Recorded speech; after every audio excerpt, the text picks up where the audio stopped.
करके 12 साल के बाद क्या देख रहा है कि मेरी बीवी अभी भी चरखा चला रही है, मेरी बीवी अभी भी सूत काट रही है, अभी भी ये जिंदा मछली तड़प रही है। जैसे मैं मछली देख करके गया था वो मछली भी उसी तरह से तड़प रही है, और जैसी मेरी बीवी चरखा चला रही थी उसी तरह अभी भी चरखा चला रही है, जिंदा मछली तड़प रही है। ये देख करके हैरान हो जाता है और कहता है कि जब मुसलमानों के नबी के साथ ये हाल है, जब मेरे साथ ये हाल है, तो जिसके सदके में सारी कायनात बनी है उसका आलम क्या होगा। बख्शी है तुझको असवद मेरे नबी ने अजमत, वरना कहां मुसलमान पत्थर को चूमता है, वरना कहां मुसलमान पत्थर को चूमता है।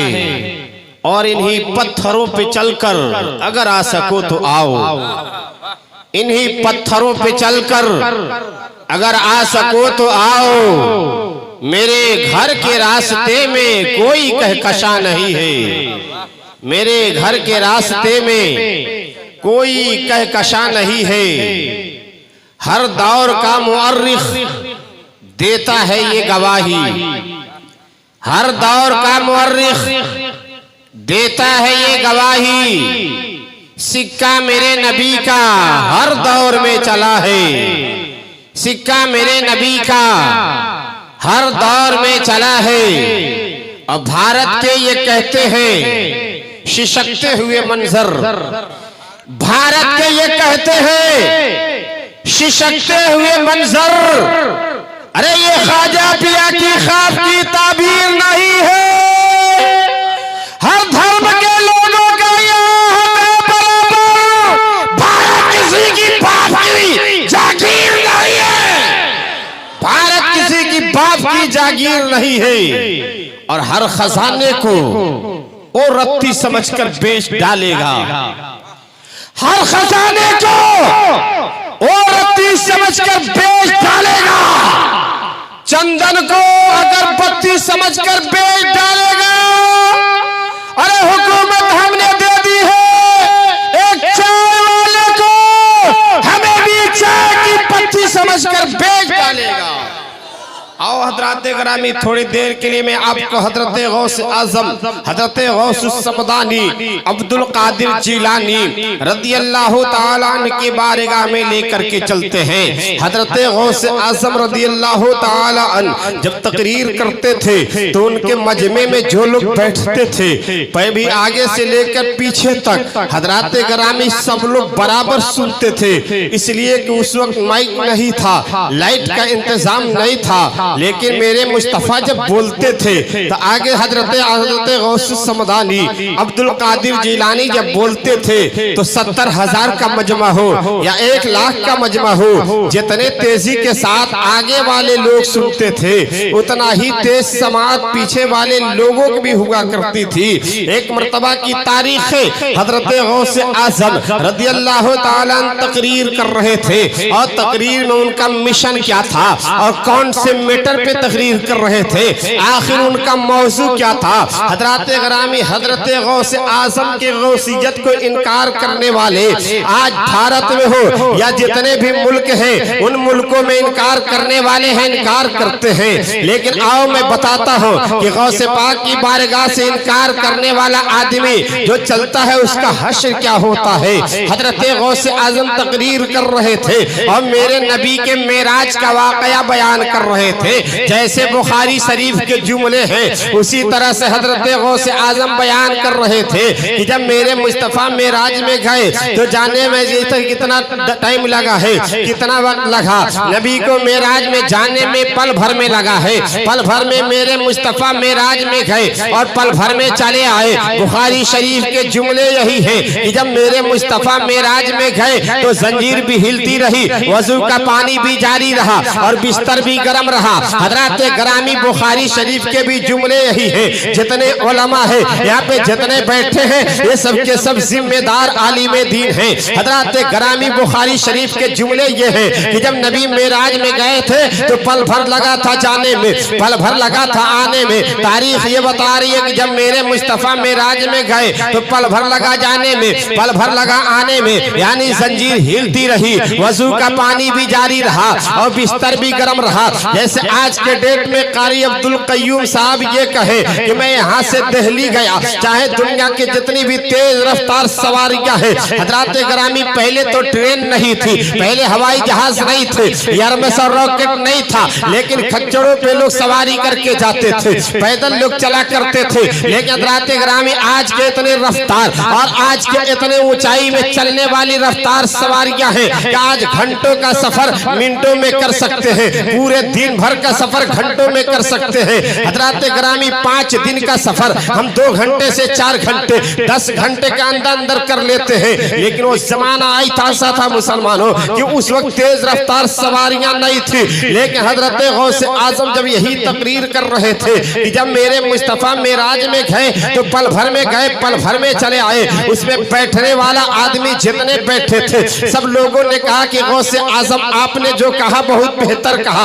आपने जो कहा बिल्कुल सही कहा। लेकिन उसके कुछ दूरी पर एक यहूदी खड़ा था। हजरत ग्रामी यहूदी खड़े होकर के सुन रहा था और सुनने के बाद लास्ट में जब हजरत गौसे आजम का वाज बयान जब खत्म होता है, हजरत गौसे आजम की बारगाह में हाजिरी देता है और देने के बाद कहता है क्या गौसे पाक रज़ी अल्लाह ताला आपका तकरीर का मौजू ये था कि जब नबी मेराज में गए थे तो पल भर में गए, पल भर में चले आए। जंजीर भी हिलती रही, वजू का पानी भी जारी रहा और बिस्तर भी गर्म रहा। आपके जितने सुनने वाले हैं सब मान रहे हैं, लेकिन हम इसे इनकार करते हैं। ये कैसे हो सकता है कि जंजीर हिलती रहे और इसके बाद से मैं नबी मेराज में गए और मेराज से चले आए। हजरात ग्रामी आज इनकार करके चल रहा है, इसलिए कि रात का काफी हिस्सा गुजर चुका है और मिजाज बिल्कुल बन नहीं रहा है कि मैं उस हिसाब से तकरीर करूं। हजरात ग्रामी मैं बताना ये चाहता हूं कि हजरत गौसे आजम से पूछा कि आपने कहा था कि जब नबी मेराज में गए तो पल भर में गए, पल भर में चले आए। दुनिया मानती है तो माने, लेकिन हम नहीं मान सकते हैं। हजरात ग्रामी गौस की गौसियत वाली निगाह देख रही है। इसीलिए किसी आशिक ने कहा है कि वली वली है, वलायत की शान रखता है, वली तो दहन में खुदा की जुबान रखता है। नबी नबी है, नबूवत की शान रखता है। नबी निगाह में दोनों जहान रखता है। निगाहें मर्द मोमिन से बदल जाती है तकदीरें, वो गर्जों के यकीन पैदा तो कट जाती है जंजीरें। हजरात ग्रामी गौस पाक की बारगाह से इनकार करके चला है, लेकिन गौस की गौसियत वाली निगाह देख रही है वो जा कहाँ रहा है, कैसे जा रहा है, किधर किधर जा रहा है। वहां से चलते हुए आया है एक मछली हाटे बाजार में, मछली हाटे बाजार से मछली खरीदता है और मछली खरीद करके अपने बीवी को देता है और जाकर के कहता है कि आप इस मछली को इतनी तेजी के साथ तैयार करो ताकि मैं अपने गांव के तालाब से गुस्ल करके आऊं, ये मछली तैयार मिले। ये बताइए ये तारीख आप लोग वाकई में पढ़े, कभी सुने हैं? लेकिन मैं आपको बता रहा हूं कि जब ये बात हजरत गौसे आजम देख रहे हैं कि यहाँ से इनकार करके चला है, लेकिन ये भी जान रहे थे कि एक दिन ऐसा आएगा कि इसी बारगाह में इकरार भी करेगा। गौस की गौसियत वाली निगाह देख रही है। मछली हाटे बाजार में पहुंचा, मछली खरीदा, घर लेकर के गया तो देखा कि उसकी बीवी चरखा चला रही है, सूत काट रही है और उसके बाद से अपनी बीवी को देता है। कहता है कि इस मछली को तैयार करो ताकि मैं अपने गांव के तालाब से गुस्ल करके आ जाऊं, और इतने ही देर में ये मछली तैयार मिले। हजरात ग्रामी ये कह करके चला है और अपने गांव के तालाब में जाकर के डुबकी लगाता है। कपड़ा निकाला है और कपड़ा निकालने के बाद डुबकी लगाता है। जैसे उसे पानी में डुबकी लगाना था कि अब डूब रहा है अपने देश के दरिया में, डूब रहा अपने गांव के तालाब में, लेकिन अब निकल रहा तो दूसरे देश के दूसरे दरिया में निकल रहा है। हजरात ग्रामी यहाँ पर जब डूबा था तो उसका शरीर मर्द का था, वहां भी गौस की गौसियत वाली निगाह देख रही थी कि यही मुजरिम है जो मेरे बारगाह से इनकार करके चला है। ऐ लोगों गौर करो, आप पोलियो से टकराने को सोचेंगे तो आप बर्बादो हलाक हो जाएंगे।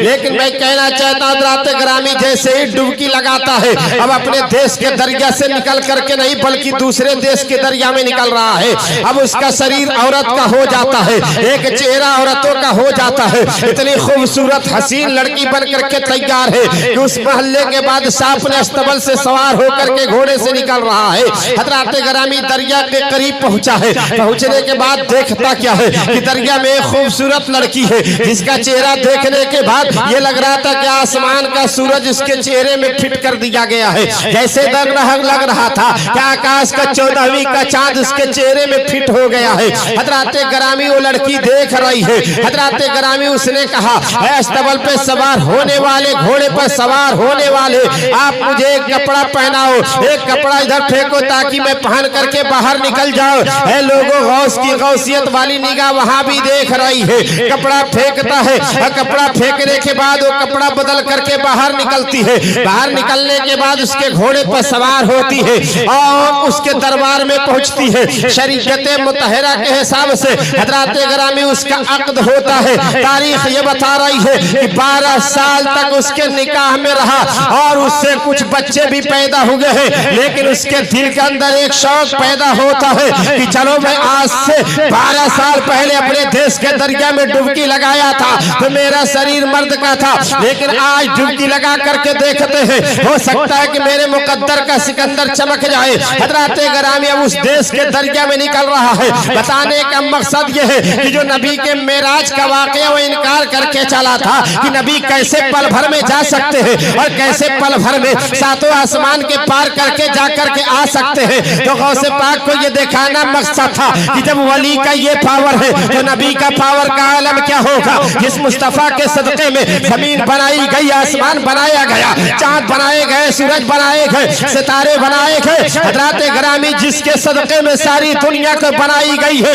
1,24,000 पैगंबर आए हैं, ये किसका सदका है? ये मेरे मुस्तफा का सदका है। आप बैठे हैं, ये किसका सदका है? ये मेरे मुस्तफा का सदका है। आप खाते, ये किसका सदका है? ये मेरे मुस्तफा का सदका है। इसी की तर्जमानी करते हुए बरेली के इमाम बोल पड़ते हैं, सबसे औला वाला हमारा नबी, दोनों आलम का दूल्हा हमारा नबी। कौन देता है देने को मुँह चाहिए, देने वाला है सच्चा हमारा नबी। सब चमक वाले उजलों में चमका दिए, अंधे शीशों में चमका हमारा नबी। है नारे तकबीर, नारे रिसालत, सरकारे गौसुल आजम कॉन्फ्रेंस, नारे तकबीर, नारे रिसालत। हजरात ग्रामी 12 साल के बाद अब डुबकी निकल लगा रहा है उस देश के दरिया में। तो निकल रहा है अपने देश के दरिया में। आने के बाद देखता क्या है कि जिस दरख्त के पास में कपड़ा निकाला था, कपड़ा वही है, दरख्त वही है।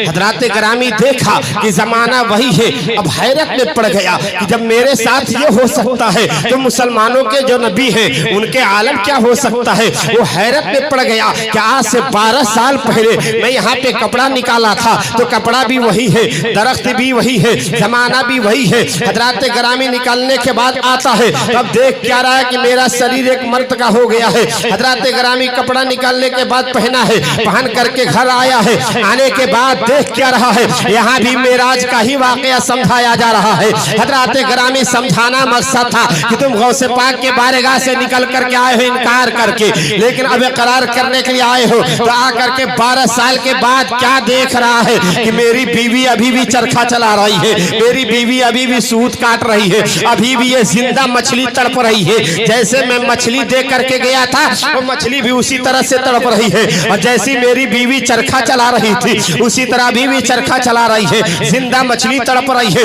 ये देख करके हैरान हो जाता है और कहता है कि जब मुसलमानों के नबी के साथ ये हाल है, जब मेरे साथ ये हाल है, तो जिसके सदके में सारी कायनात बनी है उसका आलम क्या होगा। इसी की तर्जमानी करते हुए अल्लामा इकबाल सियालकोटी फरमाते हैं कि मंजिल से आगे बढ़कर मंजिल तलाश कर, मिल जाए अगर दरिया तो समंदर तलाश कर। हर शीशा टूट जाता है पत्थर की चोट से, पत्थर ही टूट जाए वो शीशा तलाश कर, वो सवार करे ऊंट पे, वो अपने गुलाम को पैदल ही खुद चले जो, वो आका तलाश कर। हजरत ग्रामी हजरत गौस समदानी अब्दुल कादिर जिलानी की बारगाह में अब चल रहा है। बीवी को देखा तो आकर के कहा कि मेरी बीवी 12 साल पहले मैं तुम्हें मछली दे करके गया, उस वक्त तुम सूत काट रही थी और उसके बाद से आज भी सूत काट रही है। 12 साल का अरसा गुजर गया। मैं यहाँ से डुबकी लगाई अपने देश के दरिया में, दूसरे देश के दरिया में निकला। मेरा शरीर औरत का हुआ, मैं एक मर्द के निकाह में रहा।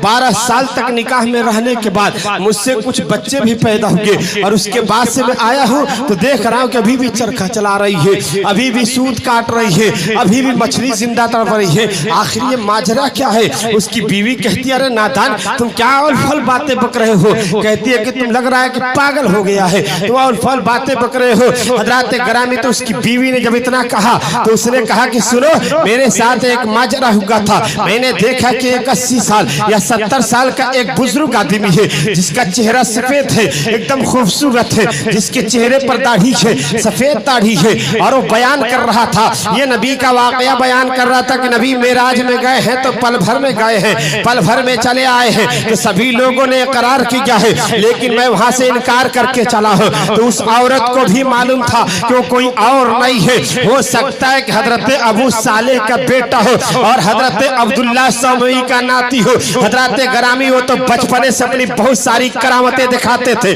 गौस समदानी की जात वो है कि जब बच्चों के साथ खेलते थे तो बच्चों के साथ खेलते खेलते रहते थे, तो खेलने के साथ साथ कहते थे ए बच्चों मर जाओ, तो सारे बच्चे मर जाते थे। और जब गौसे आजम कहते थे ए बच्चे सबके सब जिंदा हो जाओ, तो सबके सब बच्चे जिंदा हो जाते थे और गौसे पाक के साथ खेला करते थे। हजरत गौसे आजम के बचपने के आलम ये है, हजरत गौसे आजम जब अपने माँ के शिकम में थे, हजरत ग्रामी उस वक्त एक भिखारी जो भीख मांगने गया था और हजरत गौसे आजम के वालिदा मोहतरमा के हाथ से जो कंगन निकालने की कोशिश किया था, हजरत ग्रामी इतने ही देर में उनकी वालिदा मोहतरमा अंदर गई है। जाने के बाद एक शेर नमदार होता है और नमदार होने के बाद उस भिखारी को चीर फाड़ देता है। हजरत गौसे आजम फरमाते अपने माँ से बैठे हैं, बैठने के बाद गोद में कहते हैं माँ आपके ऊपर मेरा एहसान है। माँ ने कहा कि बेटा ये तेरा एहसान कैसा है? अभी तो तुम्हारी उम्र 4 साल से 5 साल की है, तेरा एहसान कैसे हो गया है?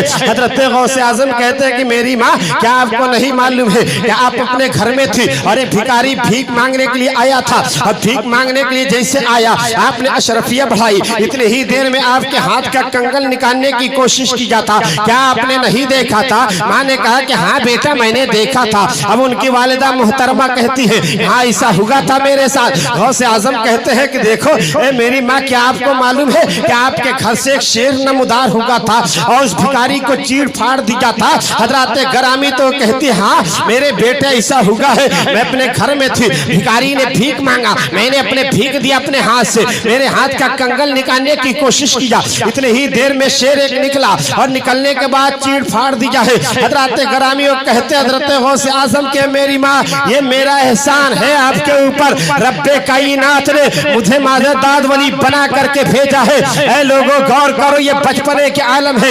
एक मर्तबा की बात है जब उन्हें माँ के शिकम में पल रहे थे और उनके माँ को ये उनके माँ को जरा सा ये महसूस हुआ कि मुझे अंगूर के गुच्छे लेकर के गई है, अंगूर के बागीचे में जाने के बाद अंगूर लेकर के खाना चाहिए। उस अंगूर के गुच्छे पे एक बिच्छू बैठा हुआ था। हजरत ग्रामी गौसे पाक फरमाते हैं ए माँ क्या आपको पेट में दर्द नहीं हुआ था? उनके माँ ने कहा कि हाँ बेटे मेरे पेट में दर्द हुआ था। तो हजरत गौसे आजम कहते हैं कि जब मैं आपके शिकम में पल रहा था तो मैं उस बिच्छू को भी देख रहा था और जिस गुच्छे को लेकर के खाना चाहती थी उस पर बिच्छू बैठा था। मैंने हाथ से आपके पेट में मारा था, आपके शिकम में चोट लगी थी, आपने उससे छोड़ करके बैठ गई थी। ऐ लोगों पता ये चला हजरत गौसे आजम का एहसान उनके वालिदा मोहतरमा पर भी है, लेकिन आपको बताना ये चाहते हैं अब ये तारीख ये बता रही है कि 12 साल के डूबी हुई कश्ती, 12 साल के डूबे हुए बाराती को वापिस करने वाली शख्सियत का नाम हजरत गौस समदानी है,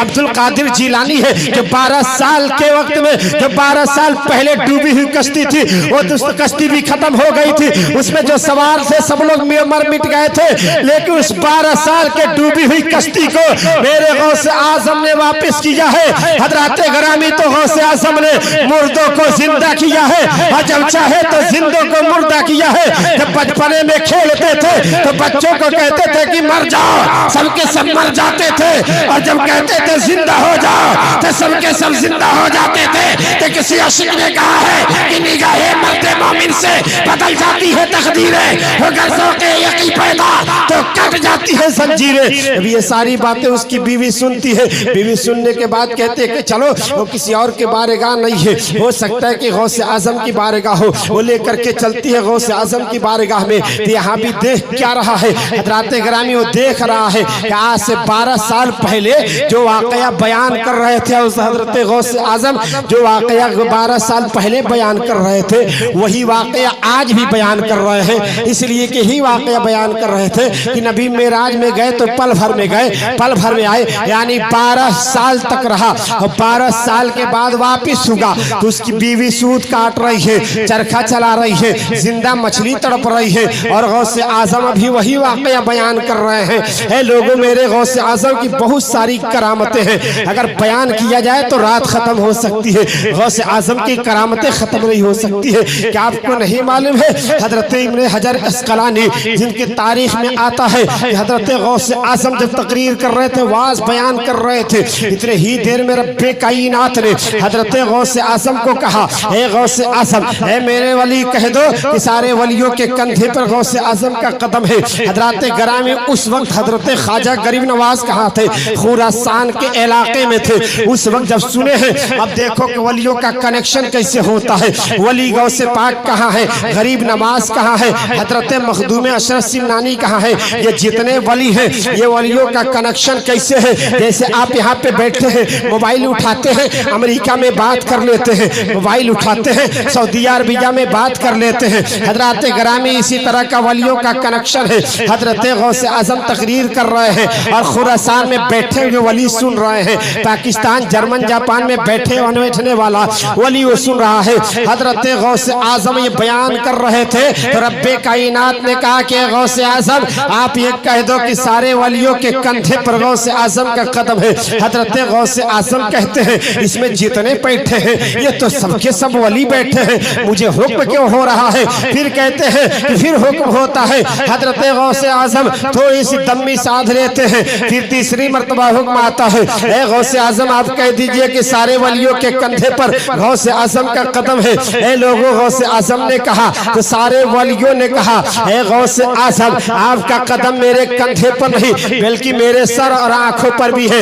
ए लोगों, तारीख नोट करो, जिस सर और आंखों पर लेने वाले हजरत गौसे आजम को दुनिया में आने से पहले हजरत अवैस करनी का नाम सुने होंगे। तारीख ये बता रही है कि जिंदा अवैस करनी की सुन्नत करेंगे हम, बिन देखे मुस्तफा से मोहब्बत करेंगे हम। ए लोगों, जब मेरे मुस्तफा ने हजरत अली के जरिए पैराहन दिया था और कहा था कि जाओ, मेरे एक दीवाना है, वो टीले पर टहल रहा है, सर के बाल बड़े हैं, पागल की तरह घूम रहा है, इस पैराहन को दे देना और कह देना कि मेरी उम्मती के लिए दुआ करेंगे। हजरत गरामी तो हजरत अली जब पैराहन को देते हैं, देने के बाद जब हाथ उठा करके दुआ करते हैं, हजरत अवैस करनी जब दुआ करते हैं, रब्बे कायनात ने फरमाया, हे अवैस करनी, मैंने तुम्हारे दुआ से मैंने अपने नबी के आधी उम्मती को बख्श दिया है और आधी उम्मती आने वाले मेरे नबी का बेटा एक गौसे पाक पैदा होगा और उस गौसे पाक के दुआओं से आधी उम्मती को बख्श दूंगा।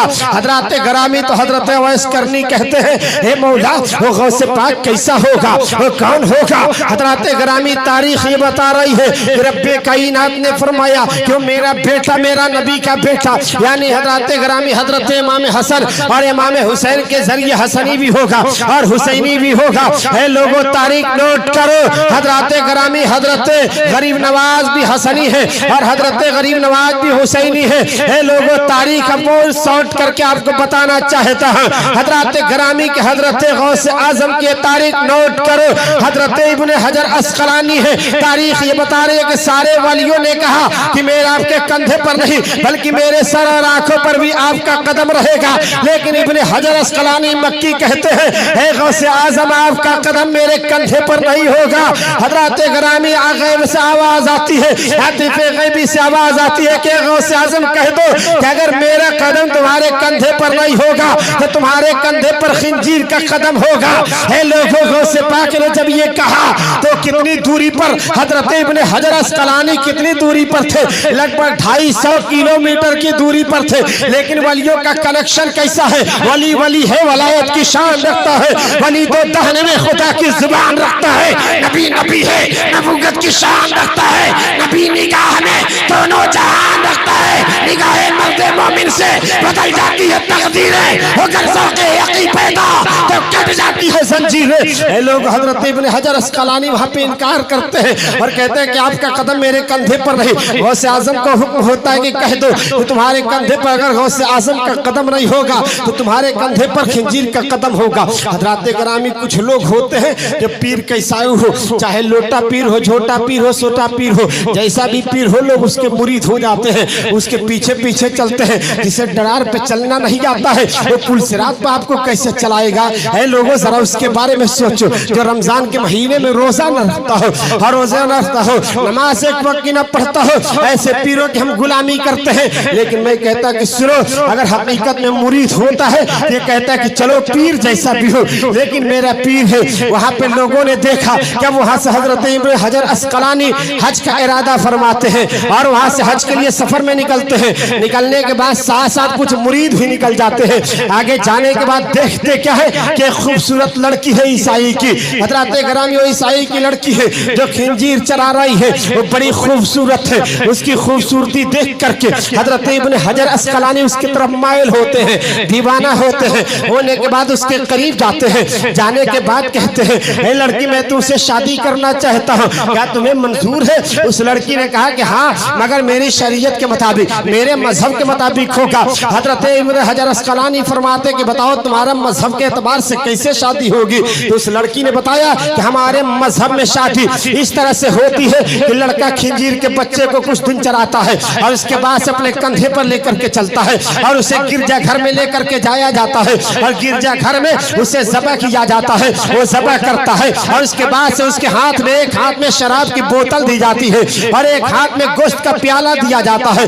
गोश्त खाएगा और उसके बाद से शराब पिएगा, तब जाकर के अपने मजहब के मुताबिक शादी करेंगे। हजरात ग्रामी ये सारी शर्तें मंजूर कर लेते हैं। वहाँ पे जितने मुरीद थे सबके सब देख करके हैरान हो जाते हैं। कहते हैं कि मेरा पीर ऐसा है जो शराब पीने को भी तैयार है, खंजीर का गोश्त खाने को भी तैयार है, गिरजा घर में जाने को भी तैयार है। कुछ लोग वहाँ से भाग लेते हैं और कहते हैं हमें ऐसे पीर की जरूरत नहीं है, हम ऐसे पीर का सकरा फाड़ करके फेंक देंगे और ऐसे पीर से मुरीद नहीं होंगे। हजरात ग्रामी वहाँ से कुछ लोग चल दिए, लेकिन उसमें लोग बस 2 4 5 मुरीद ऐसे बच गए थे। कहते कि चलो पीर जैसा भी हो लेकिन मेरा पीर है। हजरात ग्रामी अब दिया क्या जाता है, वो लड़की कहती है कि आप कुछ दिन खंजीर के बच्चे को चराइए, साथ साथ उनके मुरीद भी हैं। और उसके बाद से वहाँ से वो खंजीर के बच्चे को चराने के बाद जिस दिन शादी की तारीख आती है 2 से 4 दिन के बाद खंजीर के बच्चे को अपने कंधे पर लेकर के चलते हैं इब्न हजर अस्क़लानी और गिरजा घर में पहुँचते हैं। गिरजा घर में पहुँचने के बाद उसको ज़बह किया जाता है। ज़बह करने के बाद एक हाथ में गोश्त दिया जाता है और एक हाथ में शराब की बोतल दी जाती है। और उस गिरजा घर से उनके मुरीदों ने आवाज लगाया था, बल्कि बिल्कुल 2 मिनट के अंदर अपनी गुफ्तगू को समेट कर आपके हवाले करना चाहता है लोगों कि गिरजा घर में मामला क्या हुआ। लगभग 2 4 5 मुरीद बच गए थे। हजरत इब्न हजर अस्क़लानी वहाँ पे खड़े हैं और ज़बह को कर दिया जाता है। उस खंजीर के बच्चे को गोश्त में सजा करके दे दिया जाता है, प्याले में गोश्त को सजाया जाता है और उनके हाथ में शराब दे दी जाती है और एक हाथ में प्याला दे दिया जाता है। हजरात ग्रामी अब गोश्त खाना ही चाहते हैं और शराब की बोतल लगाना ही चाहते हैं, जब तक कि उनके मुरीदों ने गिरजा घर से आवाज लगाया और कहा कि गौसे आज़म, ए बड़े पीर, ए 11वीं वाले पीर, ए रोशन ज़मीर, आज मेरा पीर भटक गया है।